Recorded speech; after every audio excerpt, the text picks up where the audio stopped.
the White House last night? I have concerns about what we're seeing all across the country. We're seeing rioting in cities all across our nation. And let me be clear, everyone has a right to speak. You have a right to speak peaceably and exercise the First Amendment. What you don't have a right to do is engage in violence. What you don't have a right to do is loot stores. What you don't have a right to do is shatter store windows. What you don't have a right to do is light police cars on fire. And the violence and the terrorism we're seeing across the country is unacceptable. It is wrong. And it is incumbent on leaders across the country, the president and the attorney general, but also governors and mayors and police chiefs, to protect the American people and stop this rioting now. So the president is offering to send the military into various states. Is that something you'd welcome in Texas?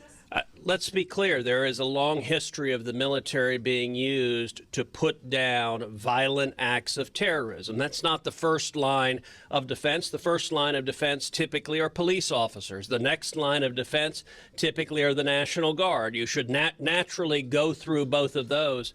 But let me say something also. These Antifa protesters that are organizing these acts of terror, among other things, they are behaving in a profoundly racist manner. Listen, everyone agrees what happened to George Floyd was horrific. It was police brutality. And we are united in rightly believing that the officers involved should face criminal prosecution. They are facing criminal prosecution for breaking the law. And yet you're seeing Antifa protesters deciding to abuse and take advantage of this crisis to wrongly paint the peaceful protesters as being violent. Every time you see some young Antifa terrorist showing up to scrawl graffiti, attacking police officers on the side of a police car or shattering windows, they are behaving like bigots. And we ought to stand united and strong in protecting the safety of American citizens, protecting the safety of police officers, protecting the safety of Americans of every race, African American, Hispanic, white, across the board. We need to be protecting our homes, we need to be protecting our family, and we need to be protecting our small businesses. And I got to say, these Democratic politicians that are treating this as an excuse for partisan politics is really unfortunate. A lot of these authoritarians on the local level were quick to send in the police to arrest a dad for playing softball with his 6-year-old daughter, or to try to shut down a church that was daring to worship.